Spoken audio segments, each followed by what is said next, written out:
On the biggest stage in the world, FanDuel's changing the game because sometimes your player gets subbed off and your bet goes with them. Not anymore. With FanDuel's Super Sub, if your player's subbed out, your bet stays in. That's right. If your player leaves the match, your bet continues on with the substitute. So you're still in it until the final whistle. Visit FanDuel.com. Get started now. Let there be goals this summer on FanDuel. 21 plus select states for Kansas in affiliation with Kansas Star Casino. 18 plus DCKYWY. Gambling problem? Call 1-800-GAMBLER. 1-800-MY-RESET. 888-789-7777. Visit ccpg.org/chat. Connecticut. Visit mdgamblinghelp.org. Maryland. Visit gamblinghelplinema.org. Call 800-327-5050. Massachusetts. Call 877-8-HOPE-NY. Text HOPE-NY in New York. Call 877-770-7867. Louisiana. Visit FanDuel.com. Get started now. Let there be goals this summer on FanDuel. Listen, all you New Yorkers. Taxi. Okay, man, we're looking around. This is the 77 WABC minicast. We got KT McFarland waiting for us on the phone. KT, well, we need you today. What the heck is going on in Ireland? Who knows what's going on in Ireland? You know, You're part Irish, aren't you? With a name like McFarland. No, McFarland is Scottish. They hate the Irish. All right. They think the Irish Did you see Braveheart? KT, did you see what's happening in Belfast? There's all these riots, all these protests. It is. You know, these policies of open borders and taking in anybody, you know, with a gym card. And calling them basically citizens and giving them massive amounts of social welfare programs. It's bankrupting these countries. It's causing major law and order issues on the streets. And it's causing major, you know, they're not assimilating. They don't want to assimilate. And as a result of that, they're having two sort of separate societies. And in Ireland of all the places, okay, I understand Sweden was going to do it. I understand Belgium was going to do it. But France was going to do it. But somehow Ireland, who would have thought that the Irish would have a problem with illegal immigration and with these large Muslim populations that just go around slashing people? Well, what happened in London? Didn't that something like that happen in London? Yeah, did you? This was the guy who was going around stabbing Jewish. That was about a week or two ago. So they've had a lot of problems, KT. You know, and KT, we had Bill O'Reilly, I'll never forget, on about a week and a half ago, where he brought up that there's all these Sharia courts, that it's not only they're taking over the legal system. 60 of them. Isn't that shocking? Right. You can choose to be dealt with in a Sharia court, and then who knows what kind of justice is served. But I think the most egregious example was just a week ago when the young man who was stabbed by a Muslim immigrant and was starting to bleed out, and the police come, and the Muslim immigrant said, he's a racist. And so the boy who was fatally stabbed, the police handcuffed him. Not the guy who done the stabbing, but the guy who was the victim, and they let him bleed out, and he died. Oh, my God. Right. And that was the case where... That's what that big turnout on that weekend was all about. Yeah. Right. This is where the cops... That is horrible. Where the guy who did the stabbing first said, I was the one, I was racially profiled. He was Muslim, and they ended up believing him. Yeah, even though the other guy was bleeding and bleeding out and saying, I can't breathe. And then one of the cops said, you're okay. You're okay. Yeah, while the other guy who did the stabbing is just kind of hanging out over there because they automatically assumed, that it was, they went after the wrong guy. Well, the prejudice is they'll believe anybody who screams racism or racial profiling. And instead of just even saying, okay, I'm not sure who's at fault here, let's make sure the person who's fatally wounded gets treated. No, they didn't do that. They wrestled him to the ground, and I think the police were complicit in that young man's death.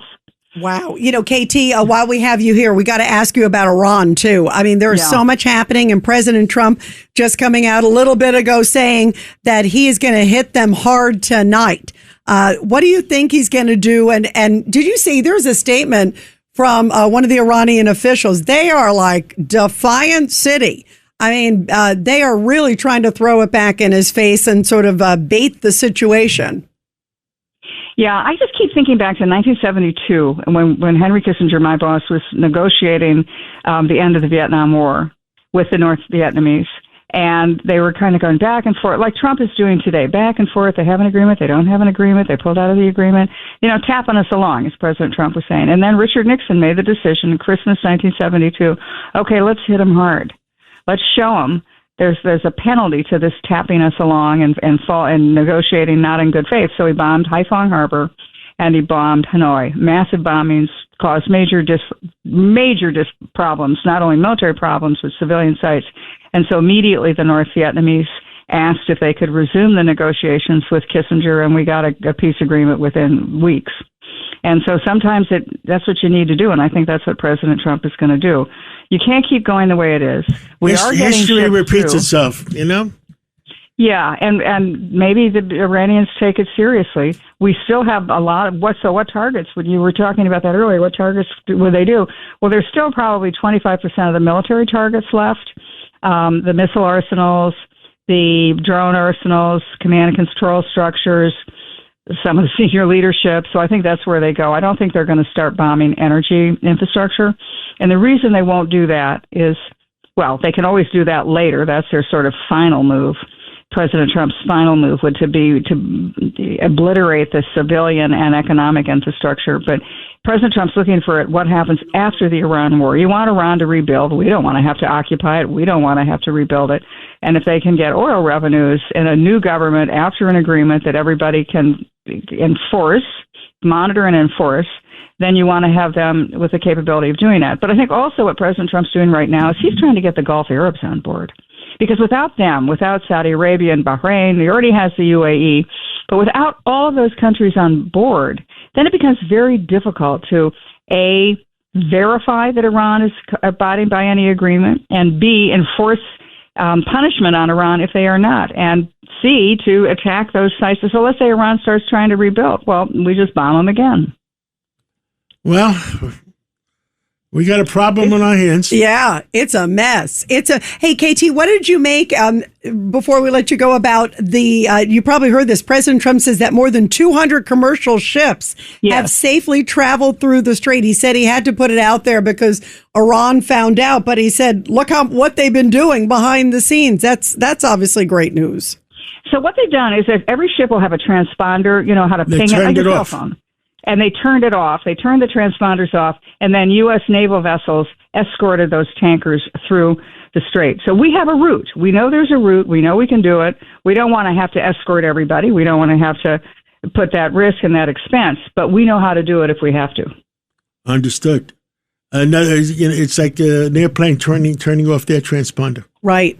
That's a big deal. 200 of them. Yeah. 200. That's major. That's major. Wow. KT, thank you. That many we're going through a day, so not in a 2-week, 3-week period, but we can get ships through. So when Iran says, oh, well, we've got the straight mines, you guys can't move, we've got you in a barrel. No, we can get through.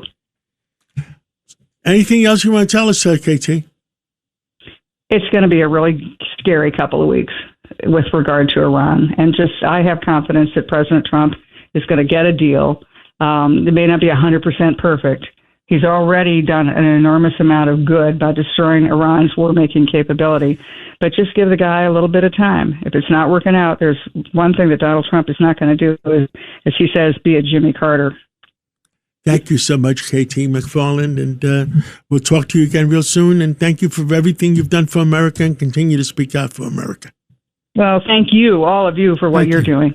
One summer moment can change a child's life. Through Toys for Tots Give and Go initiative, your support provides books, games, toys, and outdoor adventures that spark curiosity, creativity, and a love of nature. Whether it's fishing, learning a new sport, reading under a tree, or playing with friends, these moments build confidence and lifelong memories. For too many children, those moments never come. You can help change that this summer. Visit toysfortots.org. Toys for Tots, delivering hope beyond the holidays.